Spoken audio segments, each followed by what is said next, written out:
नमश्चंडिकाय नमः। अथ श्री दुर्गा सप्तशती, 5वां अध्याय। देवताओं द्वारा देवी की स्तुति।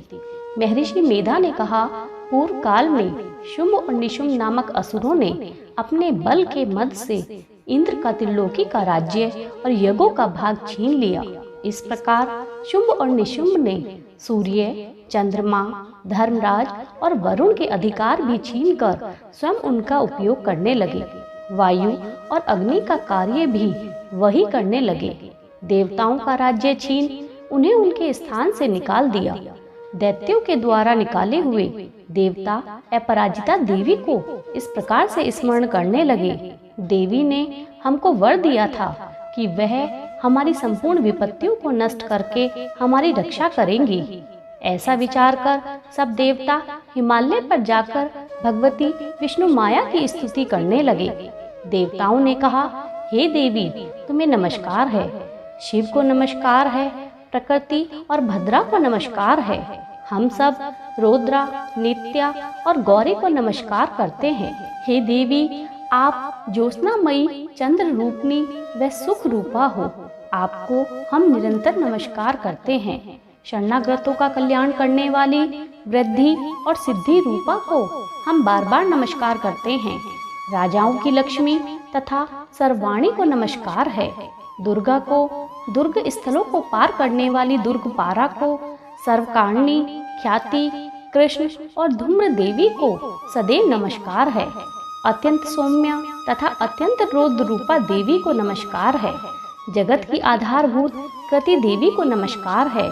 जिस देवी को प्राणी मात्र विष्णु माया कहते हैं, उसको नमस्कार है। जो देवी संपूर्ण प्राणियों में चेतना और बुद्धि रूप में स्थित है, उसको नमस्कार है। जो देवी सब प्राणियों में निंद्रा और सुधा रूप से विराजमान है, उसको नमस्कार है, उसको नमस्कार है, उसको नमस्कार है। जो देवी संपूर्ण प्राणियों में छाया, शक्ति, तृष्णा और शांति रूप से स्थित है, उसको नमस्कार है, उसको नमस्कार है, उसको नमस्कार है। जो देवी संपूर्ण प्राणियों में जाति और लज्जा रूप से स्थित है, उसको नमस्कार है, उसको नमस्कार है, उसको नमस्कार है। जो देवी संपूर्ण प्राणियों में क्रांति, लक्ष्मी और वृत्ति रूप में स्थित है, उसको नमस्कार है, उसको नमस्कार है, उसको नमस्कार है। जो देवी संपूर्ण प्राणियों में स्मृति, दया और दृष्टि रूप में स्थित है, उसको नमस्कार है, उसको नमस्कार है, उसको नमस्कार है। जो देवी संपूर्ण प्राणियों में मात्र और भ्रांति रूप में स्थित है, उसको नमस्कार है, उसको नमस्कार है, उसको नमस्कार है। जो देवी संपूर्ण प्राणियों में नित्य व्याप्त रहती है, उसको नमस्कार है, उसको नमस्कार है, उसको नमस्कार है।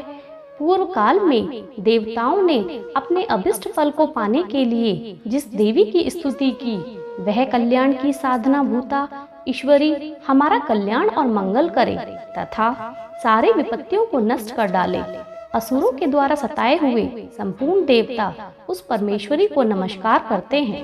महर्षि मेधा ने कहा, हे राजन, जिस प्रकार सब देवता देवी की स्तुति कर रहे थे, तो उसी समय पार्वती देवी गंगा में स्नान करने के लिए आई। तब उनके शरीर से प्रकट होकर शिवा देवी बोली, शुंभ दैत्य के द्वारा स्वर्ग से निकाले हुए और निशुंभ से हारे हुए यह देवता मेरी स्तुति कर रहे हैं। पार्वती के शरीर से अंबिका निकली थी, इसलिए उसको संपूर्ण लोक में कौशिकी कहते हैं। कौशिकी के प्रकट होने के पश्चात पार्वती देवी के शरीर का रंग काला हो गया और वह हिमालय पर रहने वाली कालिका देवी के नाम से प्रसिद्ध हुई। फिर शुंभ और निशुंभ के दूत चंडमुंड वहां आए और उन्होंने परम मनोहर रूप वाली अंबिका को देखा। फिर वह शुंभ के पास जाकर बोले, हे महाराज, एक अत्यंत सुंदर स्त्री हिमालय को प्रकाशित कर रही है। वैसा रंग रूप आज तक हमने किसी भी स्त्री का नहीं देखा। हे असुरेश्वर, आप यह पता लगाएं कि वह कौन है और उसको ग्रहण कर लें। वह स्त्री स्त्रियों में रत्न है। वह अपनी क्रांति से 10 दिशाओं को प्रकाशित करती हुई वहां स्थित है, इसलिए आपको उसका देखना उचित है। हे प्रभु, तीनों लोकों में हाथी, घोड़े, मणि इत्यादि जितने भी रत्न हैं वह सब आपके घर में विराजमान हैं। हाथियों में रत्न रूप ऐरावत हाथी और उच्छ्रवा नामक घोड़ा तो आप इंद्र से ले ही आए हैं। हंसों से जुता हुआ विमान जो कि ब्रह्मा जी के पास था, अब भी वह आपके पास है। और यह महापग नामक खजाना आपने कुबेर से छीना है। समुद्र ने आपको सदा खिले हुए फूलों की माला दी है। वरुण का कंचन की वर्षा करने वाला छत्र आपके पास है। रथों में श्रेष्ठ प्रजापति का रथ भी आपके पास ही है। हे दैत्य, मृत्यु से उत्क्रांतिदा नामक शक्ति भी आपने छीन ली है और वरुण का पाश भी आपके भ्राता निशुंभ के पास ही है।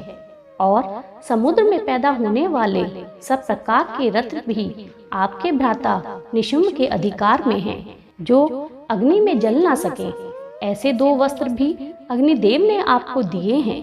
हे दैत्यराज, इस प्रकार सारी रत्न रूपी वस्तुएं आप संग्रह कर चुके हैं, तो फिर आप यह कल्याणमयी स्त्रियों में रत्न रूप अनुपम स्त्री आप क्यों ग्रहण नहीं करते?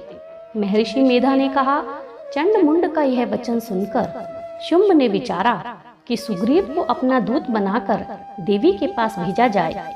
प्रथम उसको सब कुछ समझा दिया और कहा कि वहां जाकर तुम उसको अच्छे से समझाना और ऐसा उपाय करना जिससे वह प्रसन्न होकर तुरंत मेरे पास चली आवे। दूत सुग्रीव पर्वत के उस रमणीय भाग में पहुंचा जहां देवी रहती थी। दूत ने कहा, हे देवी, दैत्यों का राजा शुंभ जो इस समय तीनों लोकों का स्वामी है, मैं उसका दूत हूँ और यहाँ तुम्हारे पास आया हूँ। संपूर्ण देवता उसकी आज्ञा एक स्वर में मानते हैं। अब जो कुछ उसने कहला भेजा है वह सुनो। उसने कहा है, इस समय संपूर्ण त्रिलोकी मेरे वश में है और संपूर्ण यज्ञों के भाग को पृथक पृथक मैं ही लेता हूँ और तीनों लोकों में जितने भी श्रेष्ठ रत्न हैं वह सब मेरे पास हैं। देवराज इंद्र का वाहन ऐरावत भी मेरे पास है जो मैंने उनसे छीन लिया है। उच्छ्रवा नामक घोड़ा जो क्षीर सागर से मंथन में प्रकट हुआ था, उसे देवताओं ने मुझे समर्पित किया है। हे सुंदरी, इसके अतिरिक्त और जितने भी रत्न भूषण पदार्थ देवताओं के पास थे वह सब मेरे पास हैं। हे देवी, मैं तुम्हें संसार की स्त्रियों में रत्न मानता हूँ, क्योंकि रत्नों का उपयोग करने वाला मैं ही हूँ। हे चंचल कटाक्षों वाली सुंदरी, अब यह मैं तुझ पर छोड़ता हूँ कि तू मेरे या मेरे महापराक्रमी भाई निशुंभ की सेवा में आ जाए। यदि तू मुझे वरेगी तो तुझे अतुल महाऐश्वर्य की प्राप्ति होगी। अतः तुम अपनी बुद्धि से यह विचार कर मेरे पास चली आओ। महर्षि मेधा ने कहा। दूत के ऐसा कहने पर संपूर्ण जगत का कल्याण करने वाली भगवती दुर्गा मन ही मन मुस्काई और इस प्रकार कहने लगी, हे दूत, तू जो कुछ कह रहा है वह सत्य है और इसमें किंचित मात्र भी झूठ नहीं है।